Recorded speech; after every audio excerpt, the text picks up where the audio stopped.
নমস্কাৰ সকলোকে অসমীয়া নামৰ ইউটিউব চেনেললৈ আদৰিছোঁ। এখন যুদ্ধ যেতিয়া হয় তেতিয়া আটাইতকৈ ডাঙৰ সমস্যাটোৱে হয় সাধাৰণ মানুহৰ, নাগৰিকৰ, জনসাধাৰণৰ। আৰু জনসাধাৰণৰ এই সমস্যাৰ সমাধানৰ কাৰণে চৰকাৰে কিছুমান নিৰ্দেশ জাৰি কৰিব, যিবোৰ নিৰ্দেশ সাধাৰণ জনতাই পালন কৰিবলগীয়া হয় বা পালন কৰিবই লাগিব দেশৰ সৈতে। যেতিয়া দেশৰ সৈনিকে আপোনাৰ শত্ৰু ৰাষ্ট্ৰৰ লগত যুঁজ কৰি থাকিব, সেই সময়তে ভাৰতীয় জনসাধাৰণে, ভাৰতীয় ব্যক্তিসকলে, চিভিলিয়ানসকলে নিজৰ কাৰণে সুৰক্ষাৰ ব্যৱস্থা গ্ৰহণ কৰিব লাগিব। যেতিয়া নিজে নিজক ডিফেন্স কৰিব পাৰিব, তেতিয়াহ'লে আমাৰ সৈনিকসকলে শত্ৰু ৰাষ্ট্ৰৰ সৈতে যুঁজিব পাৰিব। কিন্তু যদি আমাৰ ডিফেন্সৰ কাৰণে ডিফেন্সৰ মানুহ লাগে, সৈনিকসকল লাগে, তেতিয়াহ'লে আমাৰ সেইটো এটা দুৰ্বলতা হ'ব। গতিকে তাৰ কাৰণে চৰকাৰৰ ফালৰ পৰা কিছুমান জনসাধাৰণক শিকোৱা হ'ব যে আমি কেনেধৰণে নিজক ডিফেন্স কৰিব পাৰোঁ। আৰু ব্লেকআউটটোৰ জৰিয়তে ব্লেকআউটটো কেনেকুৱা হ'ব, যে যেতিয়া চাইলেণ্ট বাজিব যে যুদ্ধ হ'ব আৰু যুদ্ধ বা কোনোবা এখন শত্ৰু ৰাষ্ট্ৰৰ পৰা ৰকেট আহিছে, ৰকেট অহাৰ লগে লগে চাইলেণ্ট বাজিছে। তাৰ পিছত আপোনালোকে কি কৰিব, লাইটবিলাক বন্ধ কৰিব লাগিব। লাইট কিয় বন্ধ কৰিব লাগে? ওপৰৰ পৰা ৰাতি যেতিয়া হয়, ৰাতি হ'লে ওপৰৰ পৰা যেতিয়া কিবা পেলাই দিয়ে বা বোমা যদি পেলাই দিয়ে বা যিকোনো আৰু ৰকেটেৰে আহি যদি বোমা পেলাই দিয়ে, ক'ত পেলাব? তেওঁলোকে এনেইতো বোমাটো নেপেলায়, পথাৰত বোমা পেলাই নাযায় পাকিস্তানে। পেলাব ক'ত? য'ত মানুহ থাকিব তাত পেলাব। গতিকে মানুহ থাকিব যে, তাত কেনেকৈ চিনি পাব? পোহৰ, যেতিয়া য'ত পোহৰ জ্বলি থাকিব তাত গম পাব যে ইয়াত মানুহ আছে আৰু বোমা পেলাব, ক্ষতি ভাৰতৰ। সেইটো কাৰণে সম্পূৰ্ণৰূপে আন্ধাৰ কৰি পেলাব, যাতে ওপৰৰ পৰা একো দেখা নাপায়। কিবা কাৰণত বাইচান্স বোমা পৰিব পাৰে, কিন্তু তেওঁলোকে এইটো কৰিব নোৱাৰে যে এইখিনি ঠাইত এনেকুৱা আছে, এই ঠাইত আমি বোমা পেলাম। দেখিলে যেনেদৰে আমি আপোনাক এটেক কৰিছোঁ, আপোনাৰ গাতে পৰিব। ওপৰলৈ যেতিয়া শত্ৰু আহিব, তেতিয়া তেওঁলোকে একো দেখা নাপাব, এনে মাৰি দিব। এনে মাৰি দিলে হয়তো পৰিবও পাৰে, কিন্তু নপৰে, কাৰণ পথাৰ আছে, পথাৰত পৰিব। গতিকে সেইটো কাৰণে লাইট বন্ধ কৰিব লাগে। কিন্তু যদি আপুনি লাইট দি থৈ দিয়ে, আপোনাৰ তাত পৰিবই।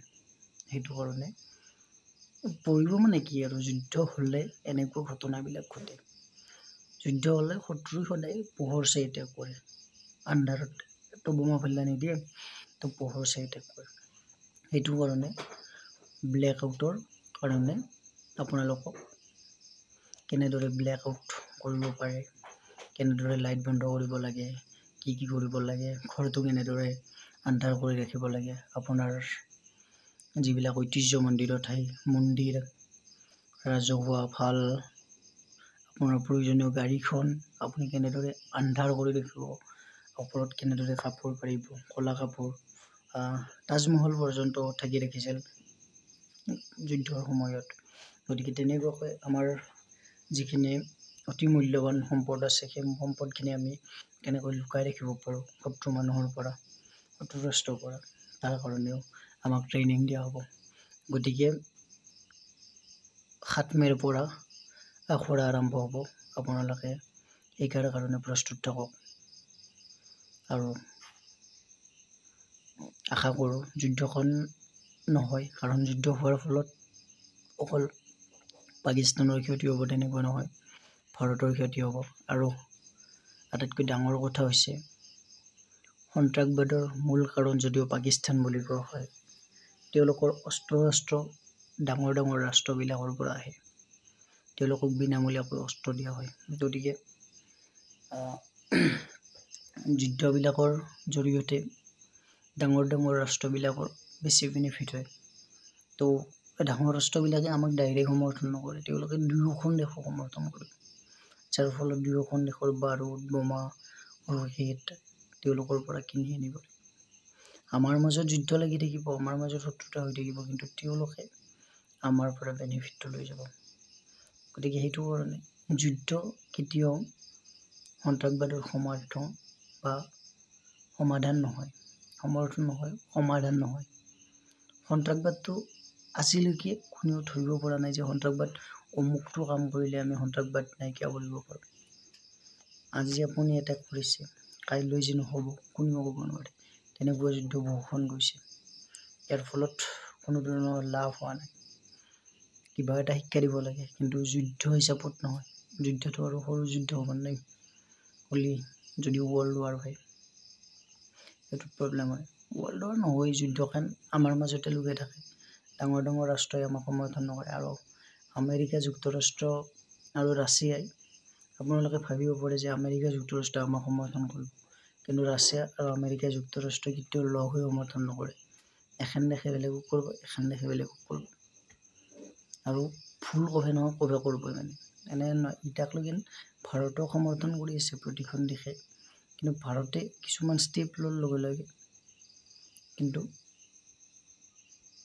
যিবিলাক দেশ আছে সেই দেশবিলাকে লাহে লাহে বিভাজন হৈ থাকিব, লাহে লাহে বেলেগ বেলেগ ধৰণে। আৰু আমেৰিকা আৰু ৰাছিয়াই কেতিয়াও ভাৰতক অকল সমৰ্থন নকৰে, ৰাছিয়াই কৰে ভাৰতক।